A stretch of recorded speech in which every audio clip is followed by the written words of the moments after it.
there has been a lot of changes and policy changes and commodities this and tariffs that and whatnot.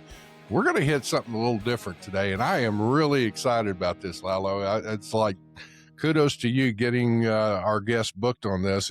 This is going to be a little different aspect, but I think it will be a great insight into the workings of a port and traffic as far as cargo traffic, and all that and whatnot. So I'm looking forward to this discussion, Lalo. Yeah, I am too. It's I'm actually first and foremost, I'm actually a little surprised she showed up.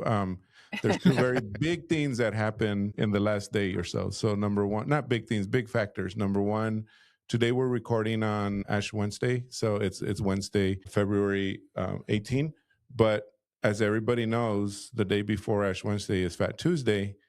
And where else do you celebrate the biggest Fast Tuesday than New Orleans? And so our guest is from New Orleans and is in New Orleans. So I'm surprised she's here. So, but anyway, without further ado, we have Miss Kristi App. Oh, should I call you Madam App or Madam Madam Port? No, I like to keep myself humble. Thank you, Lalo. Well, welcome to her. Now you're on the flip side, like Andy said. I mean, first we've had you as a broker and operator of a very successful brokerage there in New Orleans that your family has ran for many decades, in fact. And you're now on the flip side, not necessarily on the enforcement or anything, but more on the infrastructure side, which is really cool. Welcome to our show. Thank you so much. Thank you all for having me. You are very well respected in the industry. Folks, Kristi is one of those that she doesn't boast, but she definitely knows her stuff. And it's one of those that you're very well respected. You and I got to meet each other, I guess, at the NCBFAA conference, and got to interview you as we were doing clips for board members. Yeah. And that was quite interesting and all that. So anyway, saying that, it is really cool. I'm the Chief Commercial Officer for the Port of New Orleans. Why don't you tell folks a little bit of what you're doing now and how all this is working about? And I know that when it was announced that you were going to the port here, lots of folks were very pleased about this. So yes. Why don't you tell folks what's been going on here? Yeah, so it was an interesting into 2025 for sure. I had just spent a week in DC at the Government Affairs Conference for the NCBFAA, representing NCBFAA as their vice president, while also representing J.W. Allen and Company, my father's company. And went through my nominating committee interviews, was super excited about, potentially, continuing to ascend within NCBFAA. And, I was home for about a day and a half, and I was sitting in my sister's driveway, getting ready to pick up my dog after a week. And I received a call from our CEO, Beth Branch, just, asking if I would have any interest in joining the Port of New Orleans. And it really, really took me back and surprised me. But at the same time, I was intrigued. So after rambling for about 5 minutes, I took a deep breath and asked Beth. I said, I'm very interested, but I need to call my father. But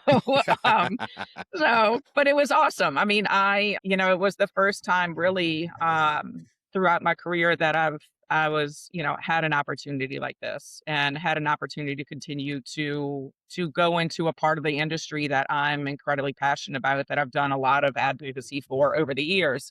But I was humbled and honored. And then from there on, talk to my father, which is always a bit of a tough conversation when you're telling, from two sides. You're telling your dad that, about this wonderful opportunity I have. And then I'm also telling my boss that, I'd like to explore another opportunity. So, and my dad, as always, if anybody knows Billy App, he's a wonderful man and very supportive, and has always been supportive of me and my career, and wanting me to be the best version of myself as his daughter in this industry. And fully supported me. So it was, and that was sort of the start of the process. And then, actually, I think he was thinking in the back of his mind also was like, cool, reduce port fees. No? Yeah. No. Yeah, Kristi, Yeah. work on that, will you, for us? Yeah, no, it was funny. I was like, people asked especially people who know my dad well, they were like, oh, we're so excited. But like, how did Billy take it? I was like, well, it was, I said we had some, I said it was almost a bit of a mourning process. But my dad is incredibly excited for me and he's incredibly proud of me as well. And that's, one thing from being in this industry, and especially being a woman in this industry, my dad's always supported my career and my growth, and always encouraged me to reach beyond even what I thought I could do. So, he's equally as supportive now that I'm here at the Port of New Orleans. I think you had mentioned in the past and at the conference that when you talk about your dad, the one thing I will say, anytime you start talking about your dad, there is a very strong sense of pride Mhm. as far as your dad. But your dad is obviously very proud of you, and I think you did you coin the term? He's a girl dad kind of thing, He or something is. like that. He's My very dad is the pro.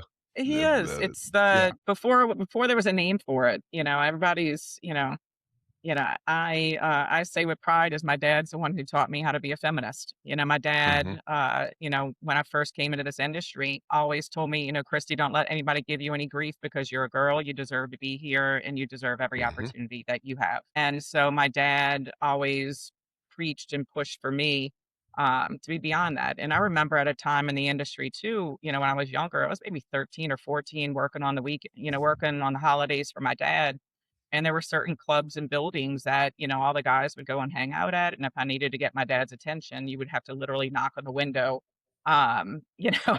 because, women, girls, whatnot, were not allowed in those spaces. To be where I'm here now, this beautiful background and the position I'm in, it makes me very appreciative. And I have my dad to thank for a lot of that. So, as the chief commercial officer now for the Mhm. port, what is it that I guess your main duties and what's been the biggest challenge for you as you've assumed the role? Well, it's the Port of New Orleans is a wonderfully diverse port. So the Port of New Orleans, we're the sixth busiest cruise port in the country. We have a cargo division consisting of both container and break bulk operations. We have an industrial real estate sector as well with over 2,500 acres of property. And then we also own a short line railroad. So in 2018, the Port of New Orleans not built, but bought the New Orleans Public Belt Railroad from the city of New Hmm. Orleans. So, we have four distinct and varied lines of businesses, but they're also very complementary of each other at the same time. So my direct responsibility is I have P&L responsibility and I'm in charge of revenue strategy and growth for cruise, industrial real estate, and cargo operations. So yeah, so not no, like I said, it's a big job and I'm loving it, and I think you say any challenges or opportunities. I think it's the awesome thing that this business and this industry gives us is always the opportunity to learn. I've been advocating heavily for the ports, not just the Port of New Orleans, ports in general, and especially ports in Louisiana, for especially the last 10 years of my career. I've always known what ports do in general, how ports, make money, how ports operate. But then when you get the opportunity to kind of come behind the veil, it's just a whole nother set of details and learning. So the learning curve is steep, but I'm absolutely loving it. And I have an absolutely fantastic team here from everybody on the executive level down to everybody on my teams. And I'm having a blast so far. I'm 2.5 months in, and every day that my key card works and lets me in the building, I'm considering it a win. Yeah, Yeah. that's Well, a it's nice. you. Go ahead, Lalo. I I'm was sorry. let me ask you real quick, because you are the commercial side of the business. So I went and dug through and tried to do some little research here, and I just kind of want to put the human aspect and the economic impact there of New Orleans, or of the area, or even Louisiana in general. But you'll have these numbers better, I guess. But I'm trusting Google here. So 21,700 direct jobs for the port. Is that correct? Mhm. Or somewhere Yes. in that range? Okay, Yes. good. So under 22,000 jobs, and I saw something that under 120,000 jobs that depend on the port itself, like outside jobs, and activity of under $30 billion output for the port. Is that So correct? it's like when you look at it, the amount of trade that flows through this river is incredible. And there, the Port of New Orleans is one of 5 deep draft ports along the lower Mississippi River. So from Baton Rouge down to the mouth. And as a complex, we feed, fuel, and power the world. So there's LNG facilities down in Plaquemines, at the Louisiana Gateway Port down in Plaquemines. Um, all the petrochemical facilities and refinery operations upriver from here. Over 60% of the nation's grain is exported through the Mississippi River. So the when you look at us as a complex, it's we are absolutely vital and critical to the nation's economy and making sure that those goods are continuing to move out into the global market. One of the things that I was picking up on is that I think the Trump administration had struck up in the last few months a trade deal for soybeans with China and Mhm. Indonesia and whatnot. So that would be another thing as far as because soybeans is a big export out of New Mhm. Orleans, and of course other ag products and all of Mhm. that. Have you seen a significant increase yet from those type of trade deals, or is it just your normal organic growth that you're seeing, Mullins? No, so I would say it's been bumped up a little bit. I mean, the grain industry in general took a bit of a hit as these deals were being developed. We've Hmm. definitely started to see some more soybeans move. I was sitting at a conference last week with a gentleman that runs all the cargo operations along the river, and they're starting to see the bump ups in cargo as well. Hmm. With the soybeans in general, I think one of our largest threats for there is Brazil and Argentina and the amount of Right. growth that they've had in their market as more of an international competitor. And how do we compete with those markets from a global perspective?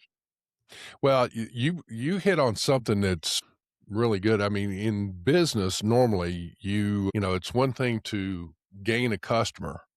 It's another thing to keep that customer, and if you ever lose them, it's harder to get them back. And one of the things Mhm. that unfortunately has happened that, right or wrong or whatever, the Biden administration did not do a trade deal. And in the midst of that, Brazil took over the top spot of being the top exporter of grains. Well, that actually, I was reading up on that recently, and that actually started from the Trump one. Did it? Okay. So Yes. it's like going way back. It's like I know that Brazil was very aggressive and also Argentina, as you just mentioned.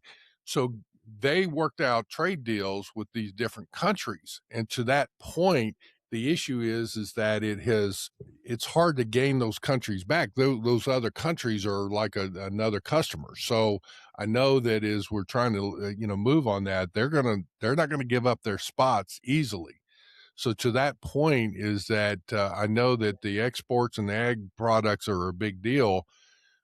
At the same time, I see also with the imports coming in. So the Panama, I guess the rain levels have now Mhm. gone back up and have stabilized. Traffic coming through Panama, the Panama Canal, has that helped you in seeing a increase in frequency of Asian origin ships? Well, one, I think the Panama Canal having a stable and improved water management system has benefited the entire ecosystem. Whether Hmm. it's been from LNG, ag, steel ships, whatever that might be. But I think having the Panama Canal as a stable throughput into the Gulf is good for us all, to include all ports along the Gulf Coast. But it's when you talk about whether it's trade deals or this, the economy's developing and changing is nothing new. I mean, I think it's the cool thing about trade and growth is, market developments across the world. And what we're doing is just making sure that American goods are still remaining competitive in a global market. So, and making sure too, and that's where I think ports serve such a critical function is we're the nexus for those goods. Without investing in ports and infrastructure, those goods do not have places to flow through or to flow into.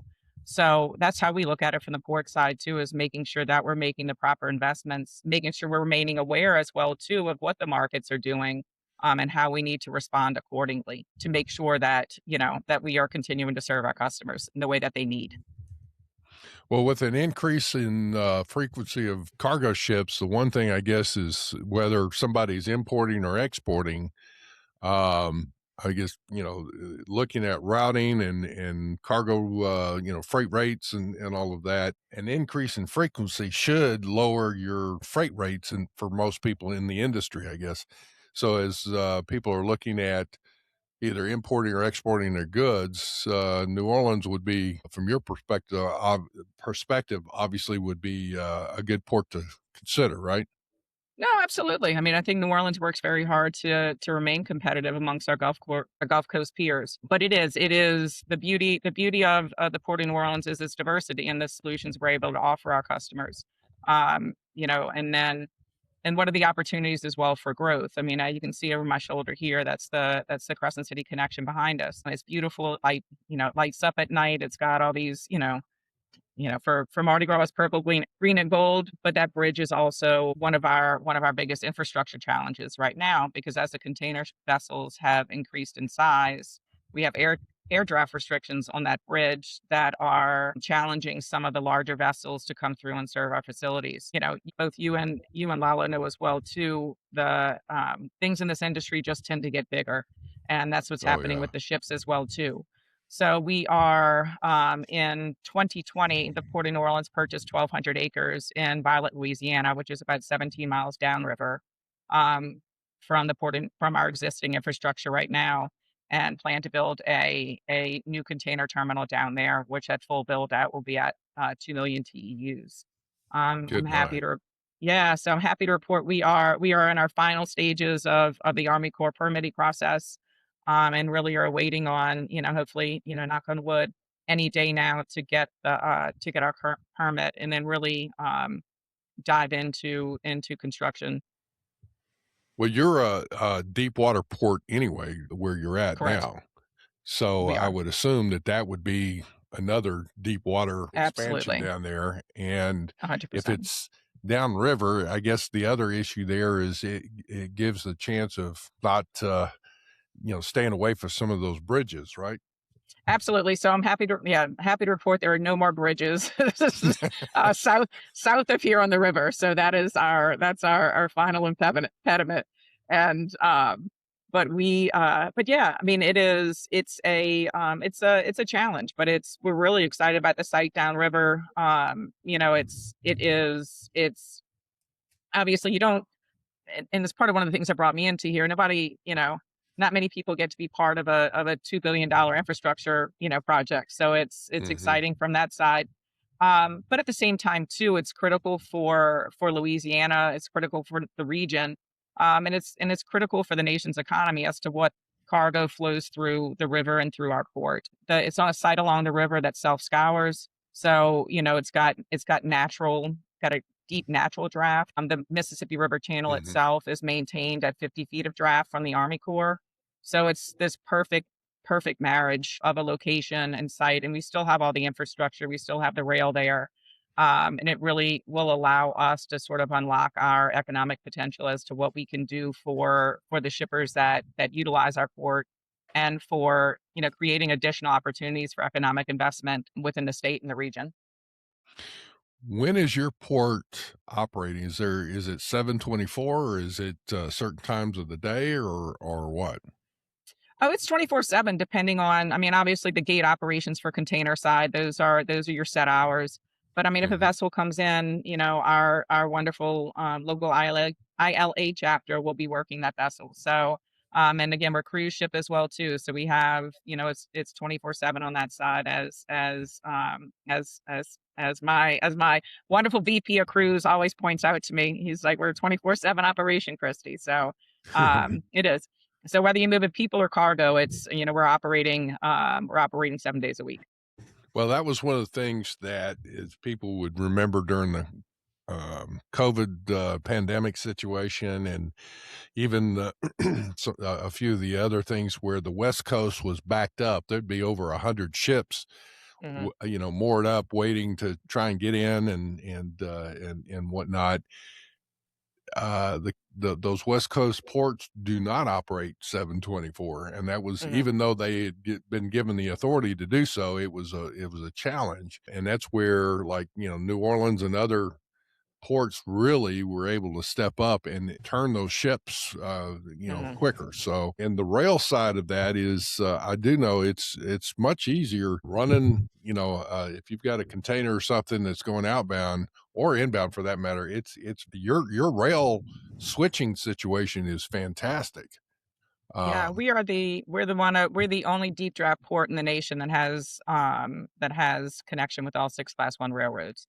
So, I mean, obviously, New Orleans has a very long and storied history within our nation, and was founded for its location along the river and was sort of the epicenter of trade, um, you know, from our formation.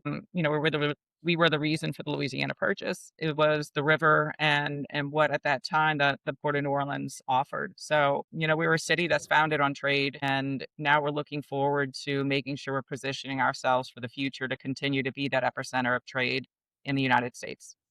So, Kristi, let me ask you this. I guess shifting back to the commercial and aspects of this and the business part of it, all our audience mostly being trade professionals, being brokers or actual importers. What do you feel that I can obviously see one of your biggest advantages being access to the river, right? I mean, just where that is not available to, like, say, Long Beach and Savannah and all Mhm. those other ports that might be competing with you all, but or Houston even. I mean, that's a better comparison. Mhm. Houston and Galveston out there, but you being on the other side, being a trade professional, prior to this, what do you feel is like something that you are able to now tell trade professionals being now on the port side? It's I think it's the beauty of the industry. I think coming from it with a from a sort of, I don't know, trade nerd background,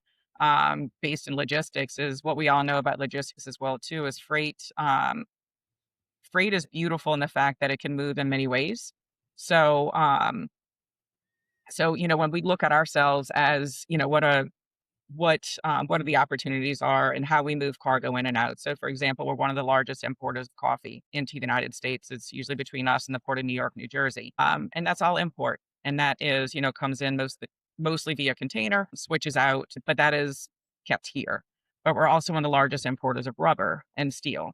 So, rubber comes in and then gets, put on rail and then goes into, tire manufacturing facilities, or a steel, comes into the port and then moves further upriver into steel processing facilities or automotive processing.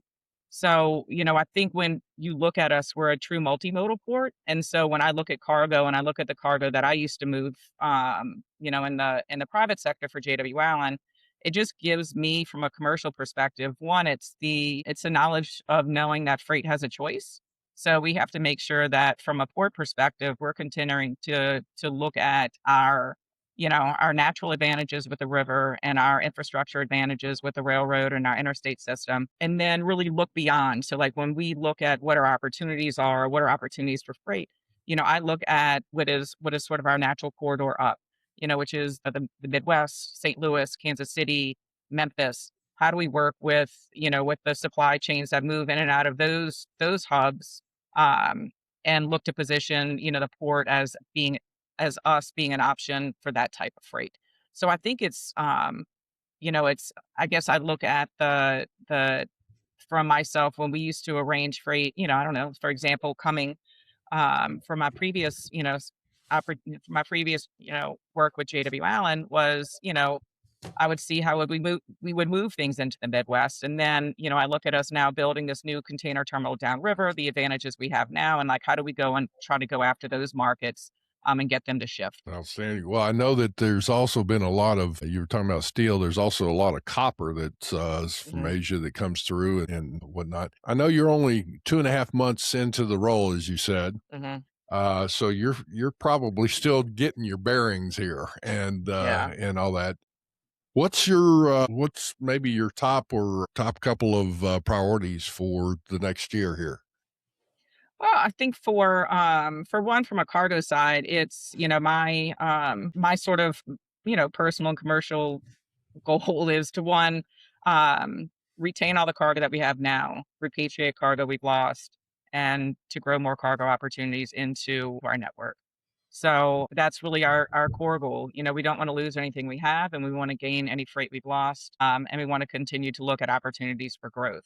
And how do we position our assets, as a port, as a landlord, as with the real estate we have, and quite frankly, with some of the tenants we have, how do we support their growth to make sure that we're creating opportunities for them to be able to continue to grow their business here at the Port of New Orleans? Is there anything that, from the industry perspective, being, from the brokerage side and whatnot, that people can or should do, companies can or should do, that would streamline as far as their freight going in or coming out, imports or exports, either way, that you can see thus far? No, I would say, I mean, I think a lot of our logistics professionals know, and I think they, nobody needs to be taught how to be lean or grow or create Right. solutions. I think that's the coolest part, about being a logistics professional is you create solutions and you try to make the impossible happen. And I think the way we look at ourselves as a port is we want to make sure that we're making the proper, you know, investments in ourselves, make sure we're building the port that our customers need. And so I think from the port aspect, we're there for to be able to sit there and listen and see what the market wants and make sure we're building a port that our customers want and need and will help them grow. Again, you don't really, not many people get an opportunity to build a greenfield container terminal. And that's what we have. That's what we're doing downriver. And we are doing a lot of stakeholder input as to, what does the market want? What does the market need? And make sure we're going to be building a port that then is able to serve those needs of our customers, whether it's our shippers, our ocean carriers, and really listening, because I think if you do it within a silo, that's where things can get a bit sideways. But we have a great chief operating officer here, a good team, that's really working hard to make sure and working along with us, especially on the commercial side, to make sure that the operations of our port are going to match our commercial needs. Well, your experience, you've done probably every aspect from the brokerage side. You said you were working for your father at age 13 and Yeah, whatnot. And you've probably done everything from being a runner to the absolutely. entries to the logistics Yeah. to everything else. All of that has obviously prepared you for the role that you're playing in, as well as, I mean, again, you are an extremely effective executive, very highly respected in the industry and whatnot.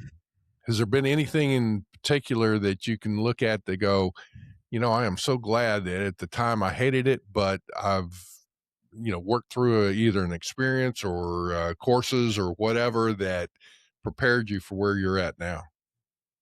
I think, yeah, I reflect on that a lot, and especially over the last, couple of months. I was very blessed to come out of a smaller family-owned operation where I never was siloed. I started out doing export operations on the freight forwarding side, and handled. My first account was frozen poultry. And the Port of New Orleans is one of the largest exporters of frozen poultry. So, it's like so when I talk to our poultry customers, it's I speak the language, or the same. Then it moved into handling chemical exports. And this is a huge chemical corridor coming out of here, and the Port Yeah. of New Orleans supports that from that side. So I have a great understanding of the operational side before I moved into imports, became a broker, and then ultimately moved into business development, and then really moved into more running the company, from that side. I had a tremendous, opportunity for those 6 years from being a board of director with NCBFA, then to moving into an officer position to really learn the trade piece, and how, that trade aspect, factors into it, the role of CBP, the role of our other government agencies, and how, that entire regulatory ecosystem affects trade. Obviously we stand with this administration, is, the use of trade agreements and tariffs um, to influence policy and create policy. So, having the awareness as well too of, even though that I'm working for the Port of New Orleans now, I still need to continue to monitor the agreements that are coming out of USTR because, those are going to govern the movement of the freight that comes in and out or could affect, the volumes that are going to be flow through New Orleans. So I think I've never felt so lucky to have had the career that I've had that has prepared me for the role that I'm in now, because I think it gives me from 30,000 feet, I have a pretty diverse understanding of the supply chain. And it makes it a lot easier for me to transition into here and understand, the role that the port plays in that ecosystem. Now, even no matter what somebody may be looking at, thinking that their job is somewhat menial, it's like you're learning. You're learning the Mhm. language. You're learning the processes, and it pays off later on in life. And I think we can all say to that. But definitely, you have. And that's one of the things, I guess, the communication, just like what you're saying, and things come in. You're not having to learn the language. You already know it. Mhm. So that's important. Yeah, it is.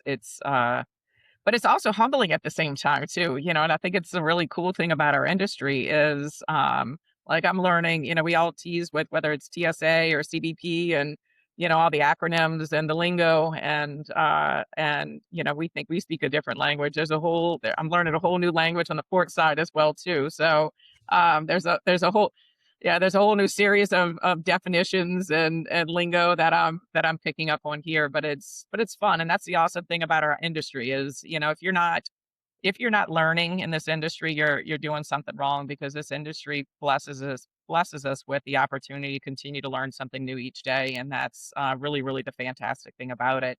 It's and again to continue to have these relationships even when you're able to move on and have conversations just from a different side. It's just awesome. I'm so happy to be here. I'm so happy to be representing the Port of New Orleans. And I'm really so happy to be in a position where I can help a port that I love very much, a river system that I love very much, and a state that I love very much continue to grow and succeed. And to be able to be a part of that is just awesome. I hope that you will come back on and give us an update in about 6 months or so and let us know how things are going, especially with the development of the expansion of that new port area there, Yeah. and all of that. But Kristi, thank you for being on our show. Lalo and I just we both highly respect you and just love talking with you. But you're going to be doing some phenomenal things there in New Orleans. That was a good hire on their part. And Oh, well, thank you so much. I appreciate it. And, I always I've told all my friends on the trade side, I said I'm still very much a proud licensed customs broker, and I'm required to have continuing education. So I will see you guys at conferences along the way as I'm working to get my hours now.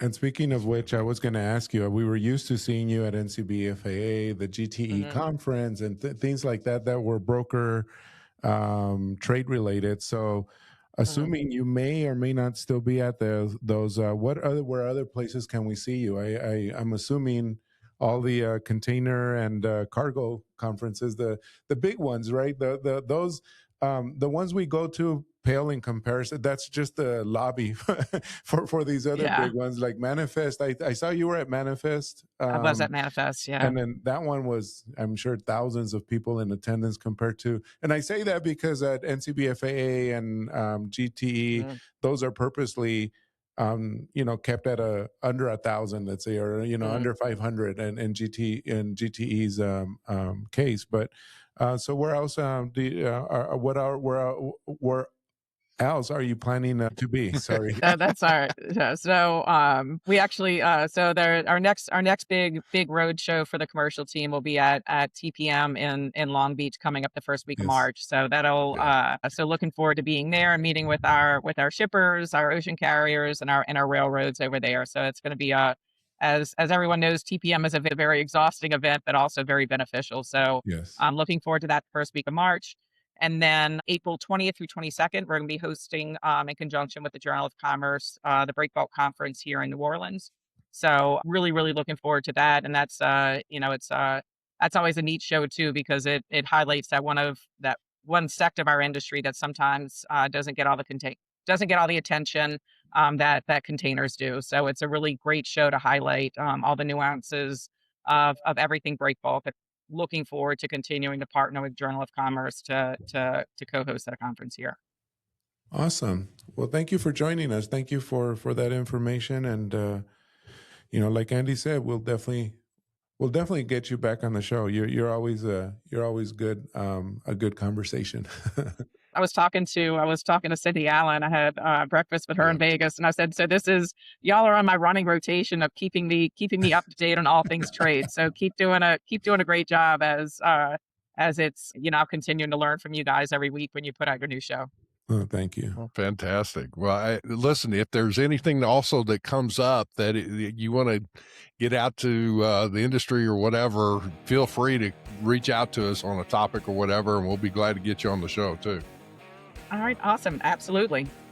Hey, folks, listen, this has been a great discussion. Like us, share us, forward this around, whatever, subscribe to us, hopefully. And on that, we do appreciate your listenership. But also with this, if you've got some feedback, send us some notes, emails, whatever. Reach out to us on LinkedIn also. And with that, we hope everybody has a great day.